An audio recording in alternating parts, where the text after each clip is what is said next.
Hey, so here at Sinister Minutes, we're always thinking of our listeners, and we found the perfect new product, one that Tim and I have just gone bonkers over. It's a subscription service, but before you think, geez, not another subscription, hear me out, because this one's different. It's called The Box. Dumb name, right? Of course there's a box. Every subscription shows up in a box, right? Well, most of them do. But here's the kicker. This box is gonna just show up at your door. No label, no return address, no delivery driver in sight. Just you and an unmarked box. Each month, another box. It's never the same size or weight. Sometimes it's warm. Sometimes it even sounds like it's breathing. But inside, you'll find something just for you. Sometimes it's useful, like an extra key, one that unlocks that door right there in your home that you didn't even realize was there. Or maybe it's that old photo you've been looking for. You know, that one from your childhood, except who's that in the picture with you? You might get a pair of shoes in your exact size. They'll already be broken in. Cool, huh? But wait, there's more. Listeners of this podcast get a special bonus. If you acknowledge the first box out loud, just say, "Thank you, Sinister Minutes," when you open it. You'll automatically be upgraded to the Insider track. That means deliveries will start showing up inside your home, saving you the trouble of carrying them in yourself. The Box. You never ordered it, but it's always yours. Do not discard the box. Do not refuse the box. Do not attempt to track the box. If you miss your delivery, stay indoors until the next one arrives. The box is not affiliated with any known courier service. Side effects may include insomnia, deja vu, or loss of time. Any funds provided to Sinister Minutes in an effort to get us to either activate your subscription to the box or to make us stop sending them are dedicated to our procurement of more sinister goods and services, which we will then attempt to sell you with equally inane advertising.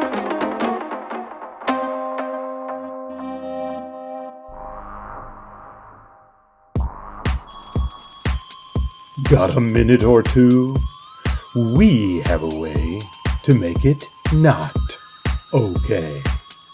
Welcome to Sinister Minutes. I'm your host, writer and storyteller Kurt Homan. Next to me is the master of macabre musical musings, the maestro of mood, Tim Parker. Together, let us take you on a journey into the dark heart of disturbing. Sinister Minutes. It's not okay.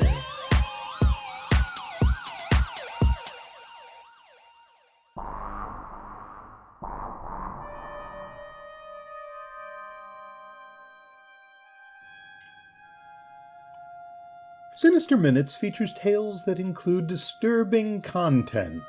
That's intentional because, like the podcast itself, the creators here at Sinister Minutes are really not okay.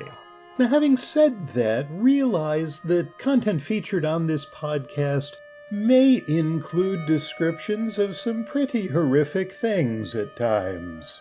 It is a dark fiction podcast, after all.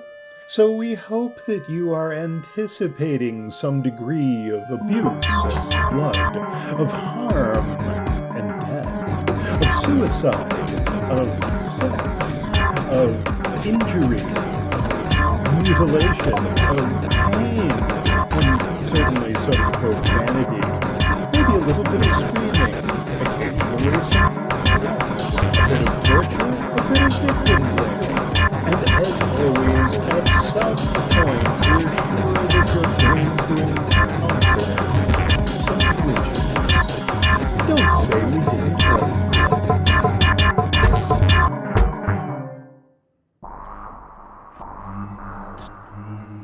Welcome to Sinister Minutes Season 2, Episode 15. In this episode, we have 2 stories for you to chew on. In both of us, a woman's inherited illness causes her romantic relationships to come with a painful price. In Poppet, a bayou witch is hired to craft a voodoo doll of a creature most certainly not human. Finally, Tim's gearing up to blow us all away with a piece of sinister music he calls Pandemonium 4.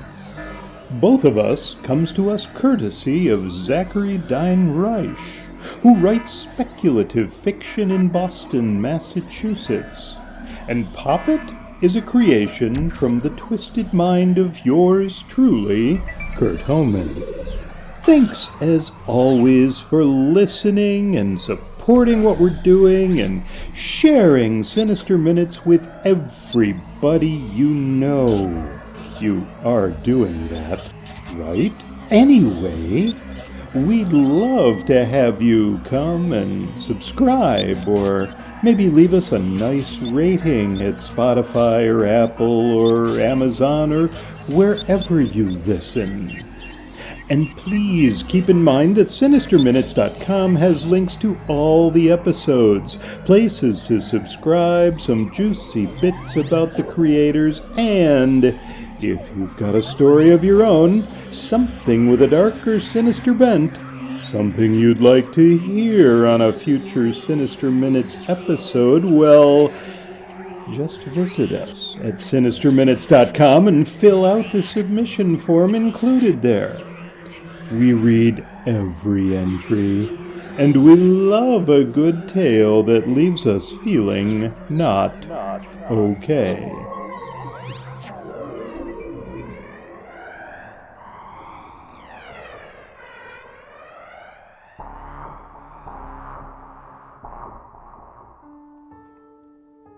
Both of Us, written by Zachary Reisch, narrated by Kurt Homan.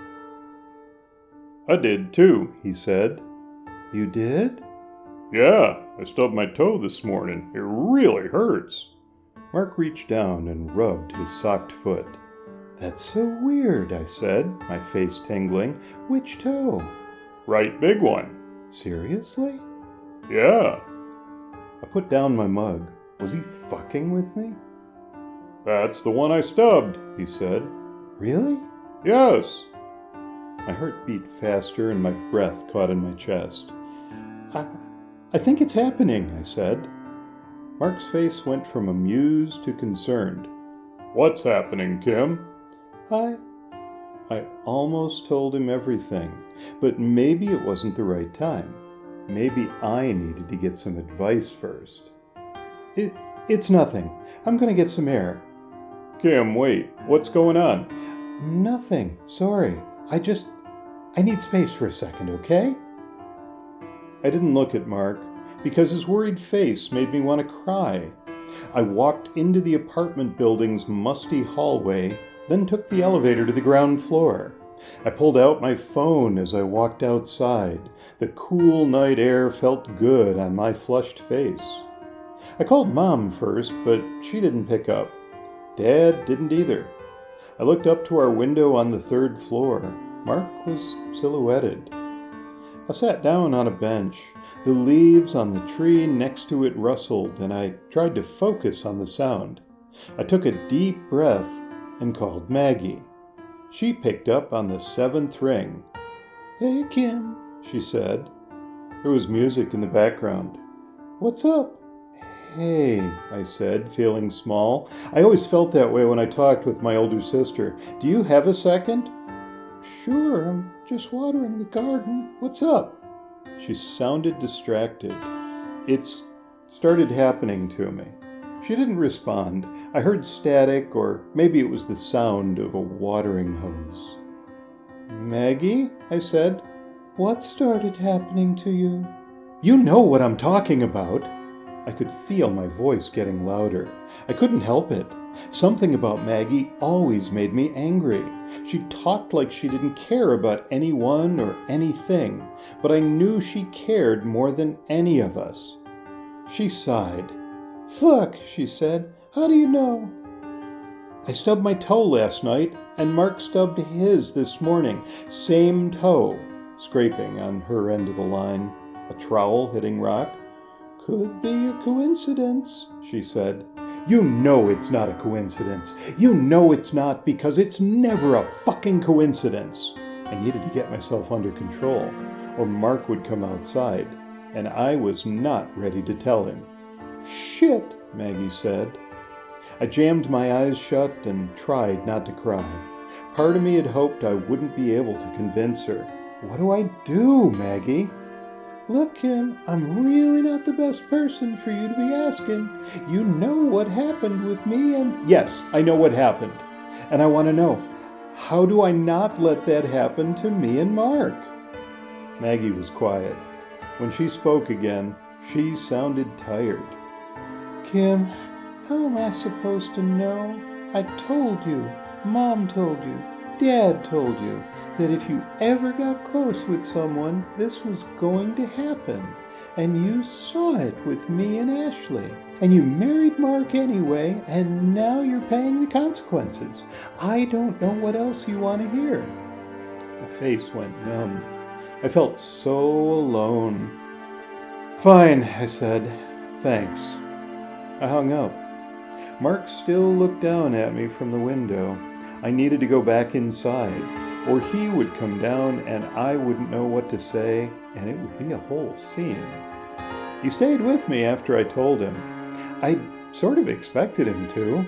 We'd just been married the year before, and it would have been weird to separate so soon. People would have asked a lot of questions, and Mark was private. He didn't like drama, so he stayed even though he thought I was making it up. Eventually, he believed me. One day he was sitting at work typing on his computer and felt a prick on his finger.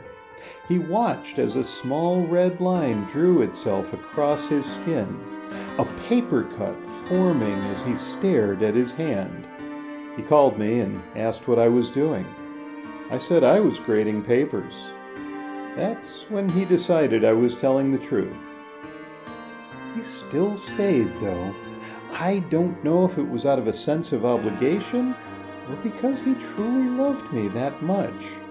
I thought about breaking up with him, but I couldn't. I loved him too much. I wanted to figure it out. Then I tripped down the stairs at the school where I work.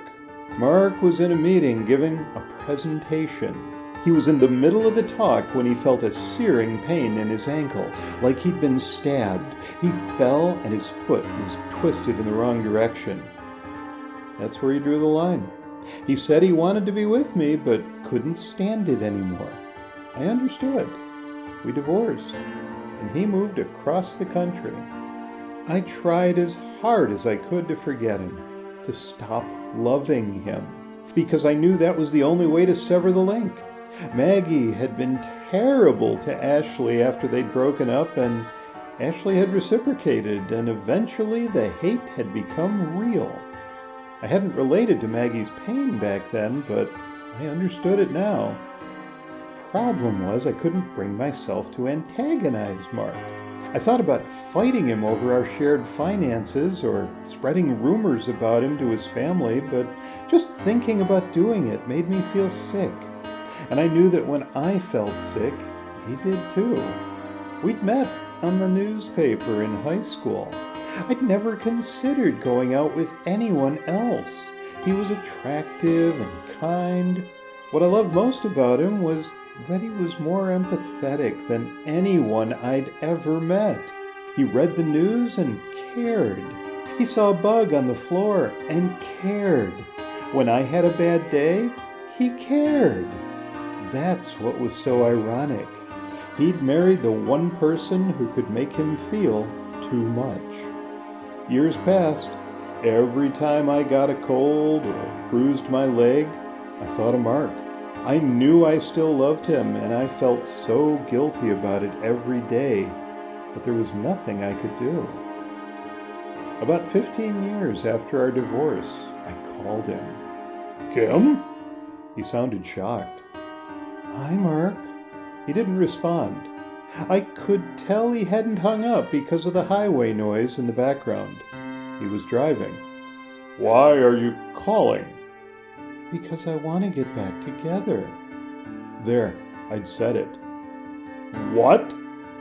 I'm sorry, I have no idea what your life is like right now, but I've tried getting over you and I can't, so I want to get back together. Silence again, and then what sounded like panting. Are you fucking kidding me? This was not what I had imagined. I knew he might reject me, would probably reject me, but I hadn't thought he'd be angry. You have ruined my life, he said. He always got quiet when he was upset. I hated that. I wanted him to scream. I know, I said, and I'm sorry. I don't care. Someone honked on his end of the line. I don't care if you're sorry. Nothing you say to me can possibly make up for what you've done. Do you know I just started driving again last year? I hadn't known that. I finally started living my life again. I barely left my house for over a decade, Kim. I lost my job. I coughed, then dry heaved. No, don't you dare. It was too late. He dry heaved too. It sounded deeper than mine, and he whimpered afterward. He hung up. I sat on my couch and dry heaved again. My hands shook. I couldn't imagine going through the rest of my life like this, knowing that I was making someone else miserable. I knew I would never stop loving Mark. The more I tried not to love him, the more I did. There was only one way to end my torment. I picked a large, shiny rock off of my desk. It was from a trip Mark and I had taken to a beach. I used it as a paperweight. It was heavy. I took a breath, raised the rock above my head, and slammed it down. I felt the bones in my left foot shatter. Mark didn't die in the car crash. That would have been too easy. He hung on for a week. I know because I called his mother after I got out of the emergency room. She didn't understand how I knew he had been in the wreck, and I didn't explain. If Mark hadn't told her, I certainly wasn't going to. I took the red eye and visited him in the hospital. I held his hand as he passed, with his mother and father in the room. And that was it. That's what happened to the last person I loved romantically. I tried my best to never love again. But here we are. You still in?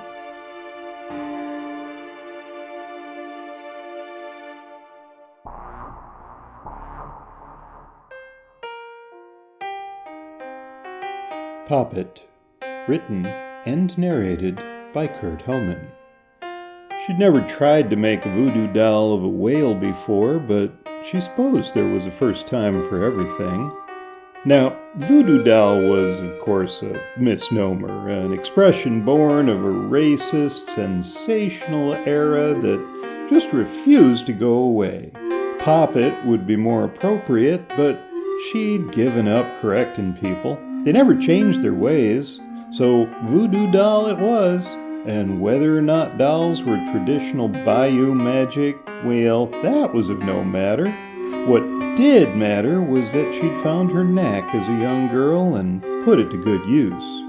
It was a mystery why marine biologists would come to her. Seemed to point to them having abandoned all the more rational, scientific possibilities.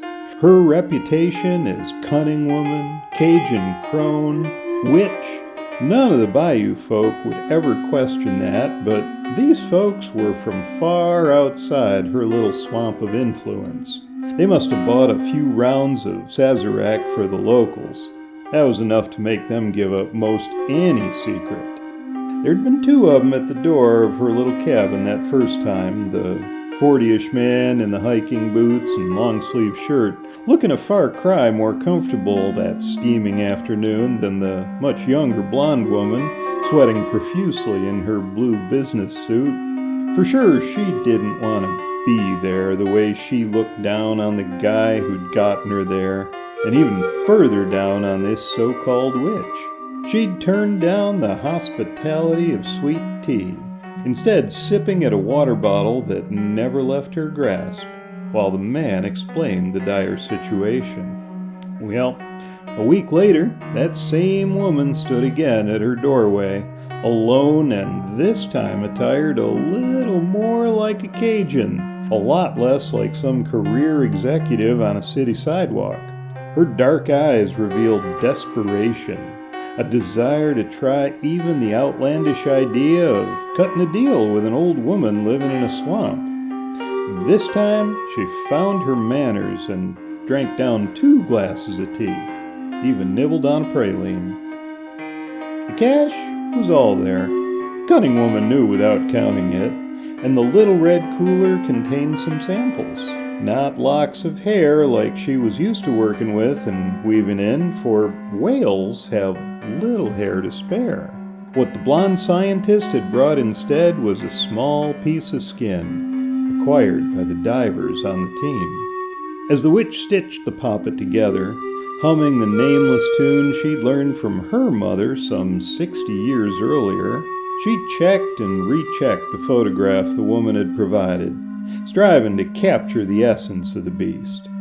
It was slow going, weaving strips of tough, leathery whaleskin into more familiar fabric, and by day's end, her fingers, barely able to hold on to the needle a minute longer, seemed forever stamped by the scent of the sea. Awakening the figurine, giving it power? That required waiting to capture the silvery light of the full moon. A couple nights later, when at last she set her rocker outside in the muggy, buggy night, she removed her headscarf to open herself to the spirit world. Her ancestors, familiar and true, answered her call. They accepted the task she set them to, seeking on her behalf the aid of a goddess none of them had likely encountered, a being she'd never worked with before either, and only settled on after delving deeply into the mythology of the people she judged to know the whales best, the Inuits. The moon journeyed across the night sky, but as she'd hoped, the nature of the request resonated with the goddess Setna, mother of the sea, and the witch felt the strange alien energy rising within her. Her digits went numb as the fingerless deity took control, first of her mind, then her body, and finally of the small, whale-shaped figure she'd had the foresight to strap to her hand. Well, night gave way to dawn before Sedna departed. The witch's mind came into focus once again, but the sun crested the horizon before she was able to as much as move a finger. The stiffness was much worse than her everyday arthritis, and for a few minutes she feared she might have inadvertently bargained away her hands entirely. But the heat of the morning at last allowed her to once again move them. She wrapped the scarf around her scalp, bidding her ancestors both good morning and goodbye, then retrieved the long pin she'd attached to her shirt. Slowly, ever so slowly, she inserted it into the neck of the poppet, twisting it as she pulled it free. By the time she made it back indoors, it was all she could do to fall into her bed. A day, or maybe several days, went past before another knock came at her door. It was the young biologist, once more on her own, and this time wearing a wide grin. Over a hearty bowl of gumbo, she shared her updates. First, and most important, the unexploded, broken harpoon had worked its way free from the pregnant right whale's neck. The diver who'd witnessed it claimed it had been nothing short of a miracle. Her team had tracked the magnificent beast as she departed the Gulf of Mexico, back to be amongst her kind in the Atlantic. Other news surrounded the captain of the illegal whaling vessel. His bail had been posted, and on his way out of jail, he'd vowed to return to the hunt. He'd then disappeared. The witch turned down the additional money offered.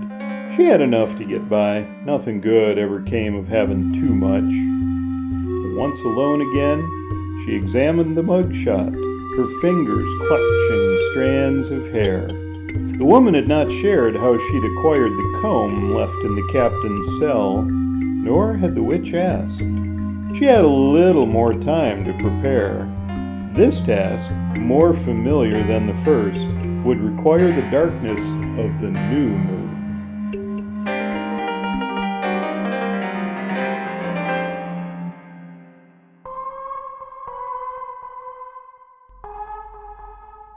Pandemonium 4, composed and performed by Tim Parker.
Sinister Minutes is presented by Kurt Homan and Tim Parker. The musical score was composed and performed by Tim Parker. Our production team consists of Kurt Homan and Tim Parker. On behalf of everyone here at the Sinister Minutes podcast, namely Kurt Homan and Tim Parker, we thank you for listening, for joining us as we explore all the ways in which we are not okay. This audio program is copyright by Kurt Homan and Tim Parker under a Creative Commons Attribution, Non-Commercial, No Derivatives license.